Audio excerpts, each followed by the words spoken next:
Сәлеметсіз бе? Мен Айкенова Сағыныш, 4007 топ студенті. Қазір нәрестеге қарау жүргіземін. Ол үшін бірінші нәрестенің анасынан келісім аламыз, яғни нәрестені қарау үшін. Содан кейін нәрестені қарайтын бөлменің температурасын, яғни ретке келтіріп алуымыз керек. Ол жетілмей шала туылған балаларда 28 градусқа тең болу керек, ал жетіліп туылған балаларда ол бізде 24-26 градусқа тең болу қажет. Енді бірінші балаға қарау жүргізген кезде біз бірінші баланы жалпы қарап шығуымыз қажет. Жалпы қарағаннан кейін біз баланың басынан бастаймыз, яғни бірінші басын қараған кезде оның біз үлкен еңбектерін қараймыз, кіші еңбектерін қараймыз, одан кейін баланың тігістерін қараймыз, барлығын қараймыз. Одан кейін біз баланың құлақтарына көшеміз, құлақтарын жақсылап тұрып қараймыз, оның шеміршектерін барлығын ұстап көреміз, құлақтан ешқандай бөліністер жоқ па, барлығына мән береміз. Одан кейін баланың көзіне, яғни көзін қараймыз. Көзін қараған кезде көзін шамалы төмен қарай ашып қараймыз, сарғаю бар ма жоқ па, соған мән береміз. Одан кейін баланың мұрнын қарайды екенбіз. Баланың мұрнын қараған кезде біз оның мұрнының қанаттарына бәріне мән береміз, ешқандай бөліністер жоқ па, соған да қараймыз. Одан кейін аузына көшеміз. Аузын жақсылап тұрып қарайды екенбіз. Одан кейін біз балада ешқандай жарақаттар бар ма жоқ па, соны тексереміз. Яғни оның қолдарын барлығын, буындарын ұстап көреміз, аяғын барлығын көреміз. Одан кейін біз балада дисплазия бар ма жоқ па, соны анықтау үшін біз балада тізе мен одан кейін жамбастан буынын бүгіп, яғни ашып қараймыз. Ол кезде баланың осы буынды ашуы ешқандай кедергісіз жақсы жүру қажет. Одан кейін біз оның қатпар қыртыстарын тексереміз, яғни бұл кезде баланың екі аяғында да осы қатпарлардың барлығы симметриялы түрде болуы қажет. Оны іш жағына баланы ауыстырып, осы баланың ішкі жағына жатқызып, яғни артындағы ягодичный складка барлығын қараймыз, яғни қатпарлары симметриялы түрде орналасуы қажет. Одан кейін баладағы кіндігін қараймыз, яғни кіндігін қараған кезде ол жарылып келе жатыр ма, ол жерде ешқандай қабыну процестер жоқ па, және ешқандай грыжа жоқ па, соның барлығына мән береміз. Одан кейін баланың тырнағын қарауымыз керек. Яғни баланың тырнағын қараған кезде оның тырнақтары жетіліп туылған балаларда саусағының ұшының соңына дейін дұрыс жету қажет, аяғындағы да қарау қажет. Одан кейін біз баланың физиологиялық сарғыштануына мән беруіміз керек. Яғни ол кезде баланың басынан бастап аяғына қарай қарап шығамыз. Баладағы сарғаюды, яғни сарғыштануды біз Крамер шкаласының 5 балдық деңгейі бойынша бағалаймыз. Яғни біріншісі ол бізде баланың басынан бастап мойнына дейінгі аймақ, одан кейін екінші мойнынан бастап кіндікке дейінгі аймақ, одан кейін кіндіктен тізеге дейін, және тізеден аяғына дейін. Және бесіншісі ол бізде баланың табаны мен баланың алақандары болып табылады. Ол кезде сарғыштану болатын болса, яғни бесінші аймақта, ол бізде өте күдік тудыру қажет. Яғни ол патологиялық сарғыштануға жатады екен. Оны тексеру үшін жалпы сыртына да мән бергенмен біз оны басып қарауымыз керек. Яғни бір бас пармағымызбен баланы жай ғана терісін басып қолымызды алған кезде оның ізіне мән береміз. Яғни оның қалған ізі сарғыш болатын болса, ол бізде сарғыштану әлі қайтпады деген сөз. Ал уже ағарып келе жататын болса, олда сарғыштану бізде қайтып келе жатыр деген сөз. Келесі біз баланың рефлекстарын тексеруіміз қажет. Ол үшін бірінші біз іздеу рефлексіне бастасақ болады. Яғни ол кезде біз бір саусағымызбен баланың бетінен жүргізген кезде ол сол жаққа қарай жаңағыдай бұрылып, оны іздеу жаңағыдай қимылдарын жасау керек деп айтамыз. Одан кейін біз келесі баланың ему рефлексін тексереміз. Ол кезде біз саусағымызбен еріннің айналасынан жүргізген кезде бала жаңағыдай аузын ашып, жаңағы сору қимылдарын жасауға жаңағыдай кірісу керек. Одан кейін біз баланың тұмсық рефлексін тексереміз. Яғни ол кезде біз саусағымызбен жаңағыдай басу қимылдарын жасаған кезде төменгі ерін аймағына бала аузын ашу қажет. Келесі біз баланың қолдарынан жаңағы баккин рефлексін тексереміз. Ол үшін біз жаңағы бас бармақтың төменгі жағын тауып алып, соны басқан уақытта бізде бала аузын ашу қажет.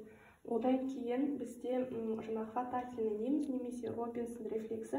Біз жаңағы указательный, яғни сұқ саусағымызбен баланың алақанына қолымызды қойған кезде ол оны ұстап алады да, тіпті ол баланы біз көтерген кезде ол содан ұсталып тұруы мүмкін, яғни көтере аламыз. Келесі біз балада жаңағы бабинский рефлексті тексереміз. Ол кезде аяғын алып, жаңағы табанына, яғни бас бармағымызбен төмен, яғни жоғарыдан төмен қарай жүргізген уақытта бала саусақтарын веер тәрізді ашу қажет. Ал веркама рефлексін тексерген кезде біз екінші, үшінші бақайларының төменгі жағын басамыз. Сол кезде бала бақайларын жаңағы жұмуы қажет. Одан кейін біз жаңағы рефлекс опора, немесе жаңағы триктік рефлекс деп айтамыз. Ол үшін біз баланы көтереміз. Баланы көтерген кезде оны аяғына тұрғызамыз. Сол кезде бала өзі триктік жаңағыдай қимылдар жасайды, яғни өзі тіреліп тұрады, сүйеніп аяғына. Одан кейін біз жүру рефлексін тексерсек болады. Яғни жүру рефлексін тексерген кезде баланы сәл алға қарай қисайтқан уақытта ол өзі жаңағыдай қадамдар, алға жүру қадамдарын жасау қажет.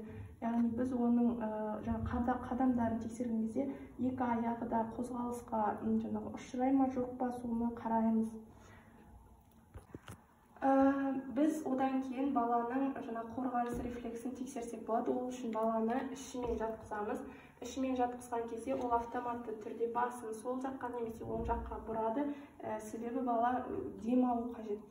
Одан кейін біз жаңағы рефлекс ползания немесе еңбектеу рефлексі дейміз. Оны тексеру үшін баланың табанына қолымызды тіреп қойған кезде бала алға қарай еңбектеу қимылдарын жасау керек. Одан кейін біз галанта рефлексін тексереміз. Ол үшін баланы бір бүйіріне жатқызып, одан кейін біз жаңағы паравертебральды линия бойынша қолымызбен жүргіземіз. Сол уақытта бала доға тәрізденіп, жаңағыдай иілу қажет. Одан кейін біз перис рефлексін тексереміз.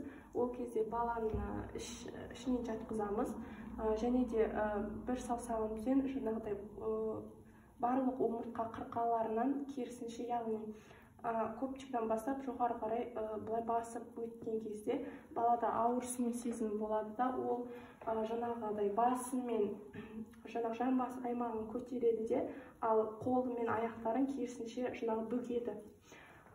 Одан кейін біз моро рефлексін тексереміз. Ол үшін баланы арқасымен жатқызамыз. Арқасымен жатқызғаннан кейін біз алақанымызды баладан 15-20 сантиметр қашықтықта қойып, жаңағыдай бір шапалақ сияқты ұру движениесін жасаймыз. Сол кезде бала бірінші фазада, яғни қолдарын ашу қажет, одан кейін ол жұмады. Яғни ол бізде осы екі фаза жетіліп туылған балаларда көрінетін болса, ал жетілмей туылған балаларда ол бір ғана фаза болады. Яғни бала похлопывающий движение жасаған кезде бір ғана движение, яғни қолдарын ашады. Келесі біз нәрестеде жүйелер бойынша тексеру жүргіземіз. Яғни бірінші тыныс алу жүйесі бойынша біз нәрестенің жаңағыдай тыныс алу жиілігін тексереміз. Оны біз қалай тексеруге болады? Бірінші фонендоскоп арқылы тексерсек болады. Яғни баланың мұрнына, ауыз бен мұрны аймағына фонендоскопты қойып, оның қанша тыныс алғанын тексереміз 1 минут бойы. Немесе келесі біз басқа әдіс арқылы тексеруге болады. Яғни көзбен қарау арқылы баланың кеудесінің көтерілуіне байланысты санауымызға болады. Немесе бір қолымызды жай ғана қойып, сезу арқылы қанша рет көтерілетінін санауымызға болады. Оны толық 1 минут санаймыз, яғни 15 секунд емес, 30 секунд емес, толығымен 1 минут, және де ол нормада балада 30 бен 60 аралығында болу қажет. Егер 60-тан асып кететін болса, тыныс алу жиілігі, онда біз оны қайтадан тексереміз. Енді біз балада өкпесінің перкуссиясын жасауға кірісеміз, яғни оны біз тікелей перкуссия, нәрестелерде біз тікелей перкуссия жүргізу арқылы қараймыз.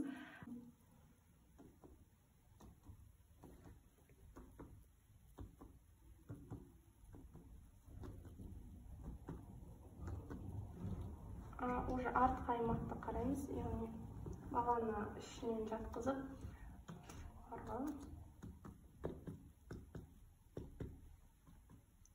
артқы қолтық аймақтарын бәрін перкуссиялаймыз.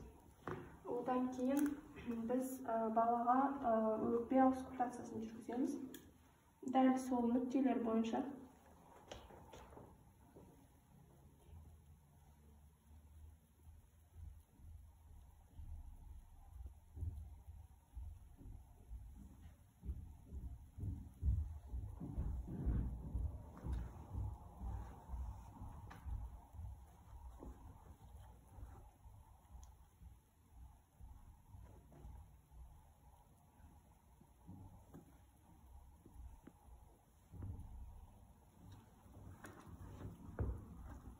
Балалардың жаңағы өкпе аускультациясын жүргізгеннен кейін біз балаларда пуэрилді тыныс естуіміз керек. Яғни ол ешқандай жаңағы артық шумдарсыз тыныс болып табылады нәрестелердегі. Келесі біз балада жүрек жүйесі бойынша айтып кетуіміз керек. Яғни балада жүректің шекарасын айтатын болсақ, ол жоғарғы шекарасы бізде екінші қабырғада орналасатын болса, бізде оң жақ шекарасы ол төс жиегіне жиек бойымен немесе одан сәл шығыңқы орналасуы мүмкін. Ал сол жақ шекарасы бізде жаңағыдай 4-ші қабырға аралық деңгейінде болады екен. Келесі біз жүректің аускультациясын жүргіземіз, яғни бізде 5 нүкте арқылы жүргіземіз. Ол бізде 4-ші қабырғалықта 1-ші нүкте, яғни ол митральды қақпақшаны тексереді екенбіз. Ол кезде бізде 1-ші тон басым естілетін болып табылады. Одан кейін бізде оң жақтан 2-ші қабырға аралық, яғни ол жерде бізде аортальды клапанын ести аламыз. 2-ші тон басымырақ естіледі.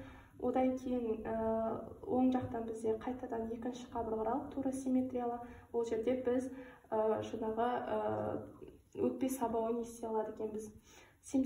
Жүрек төс сүйегінің семсер тәрізді өсімісіне қарай біз трикуспидальды клапанды тыңдай аламыз. Соңғы нүкте ол бізде Боткин-Эрба нүктесі, ол бізде өкпе сабауы нүктесі мен митральды клапан нүктесінің екеуінің дәл ортасында орналасады. 3-ші қабырға аралықта. Келесі біз нәрестеде іштің пальпациясын жүргіземіз. Жалпы іштің пальпациясын осылай қараймыз. Яғни ішін басу арқылы. Одан кейін іштің тік бұлшық етін бүтіндігін қарауымыз керек, яғни пальпациялауымыз керек. Басып көреміз барлығын. Одан кейін біз бауырды пальпациялаймыз. Ол нәрестелерде үлкен болып келеді. Яғни қабырға доғасынан 2 см шығыңқы болып келеді. Осылай көреміз.